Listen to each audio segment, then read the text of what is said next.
Hey, you guys. Sitting out here in my studio, the front porch. I was trying to see if I can get the live to work. I was like, well, let me see if I could do this. I'm new to all this. I have never done a live. So I was trying to see if I can do it, figure it out. So if you see anything in the future and it just is a hot mess, that's me trying to go live. But, I'll do it later. Just got off work not too long ago, a little tired. And before I crash in about 2 hours, my bedtime's 9:30, I just wanted to bring you some stories. Actually, one is more recent and the other one had actually happened last Friday. So this is like in case you missed it.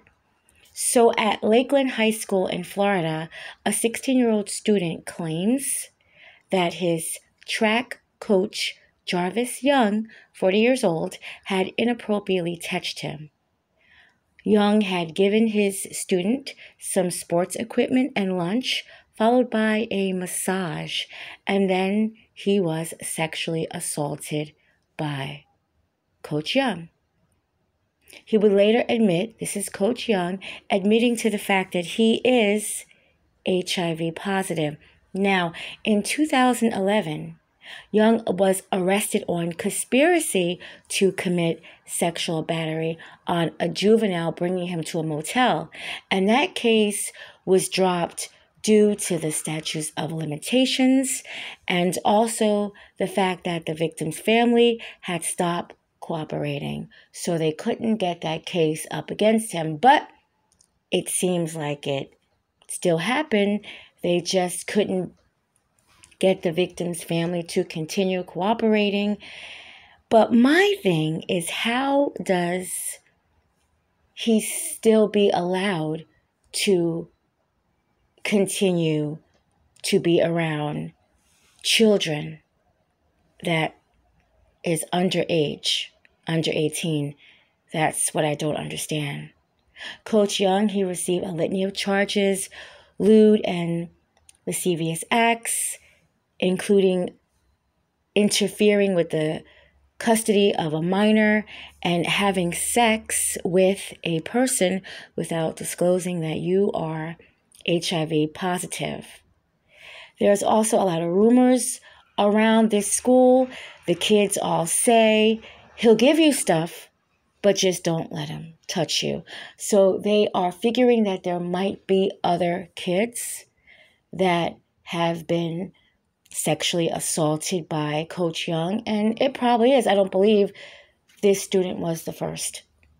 He gave him some sports equipment, a massage, lunch, and then he sexually assaults him. I doubt if it's the first, and hopefully if there are any students in there, that they will come forward and not be afraid. This student was a male, but who's to say that he has not assaulted females too, but maybe his preference is the boys in the school.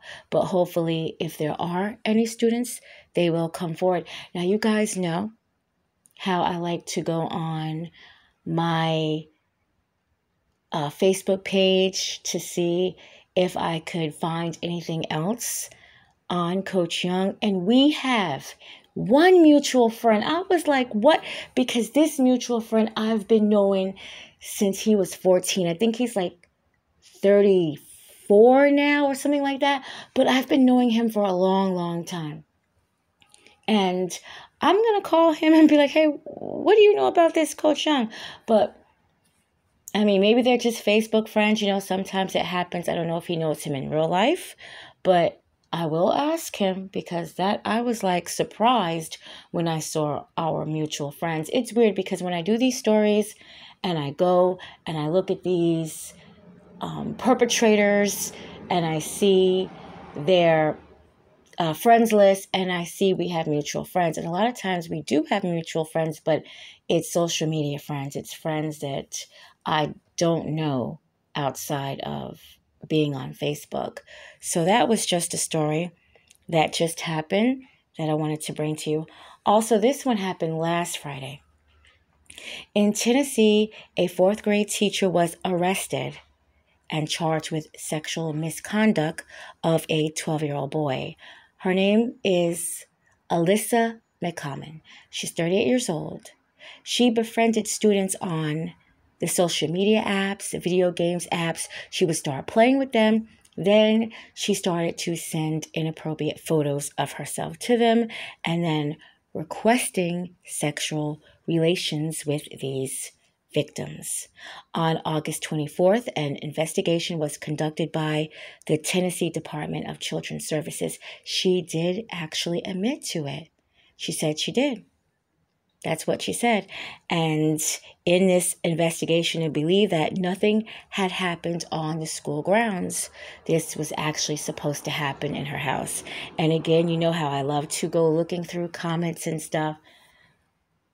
I did read that I believe her husband, who was in the picture while she was getting arrested, and it's just so matter of fact, a look on her face, the look on his face, but he had called the police. That's what they're saying, that he's seen these pictures on her phone and called the police on her. Now, I don't know how true that is, but she was having some type of sexual relations with a 12-year-old. I don't know if he was just the first one.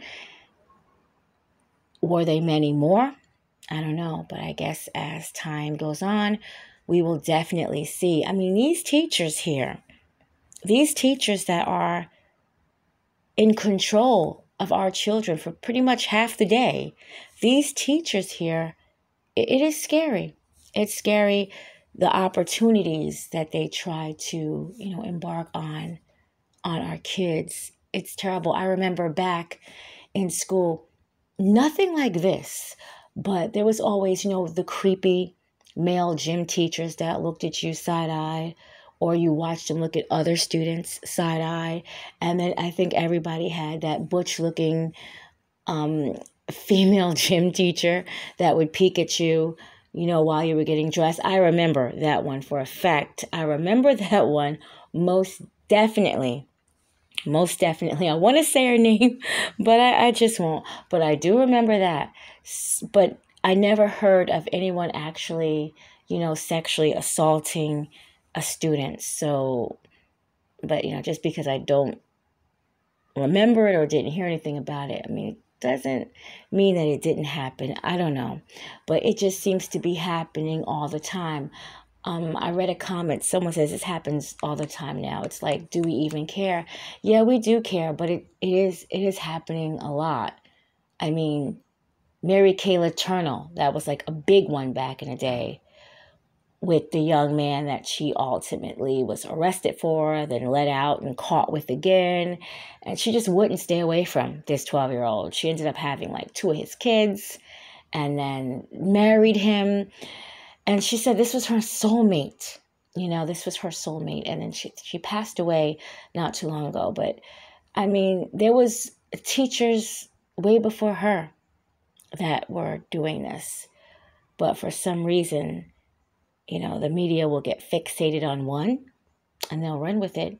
And they ran with Mary Kay Letourneau. But that's just, a quick story that I wanted to bring you about these teachers. Lord, about these teachers. You guys, I had wanted to tutor. I told you guys before I was a teacher for pre-K. And I wanted to do that. I wanted to rent like a room in a library, and I wanted to do that. And I don't know.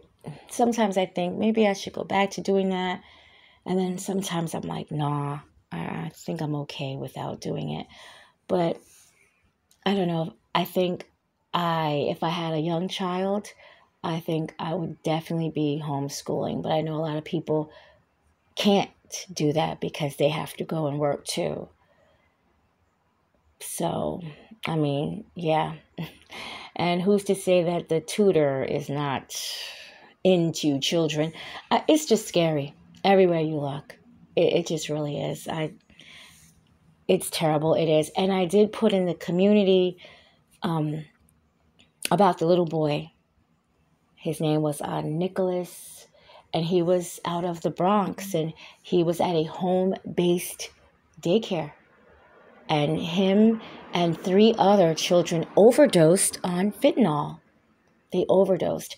And I put the exact story in the community. I don't want to say anything wrong, but they overdosed, and unfortunately, Nicholas would end up passing away. The other 3 were revived, and I believe the children ranged from the ages of 8 months old to 2 years old.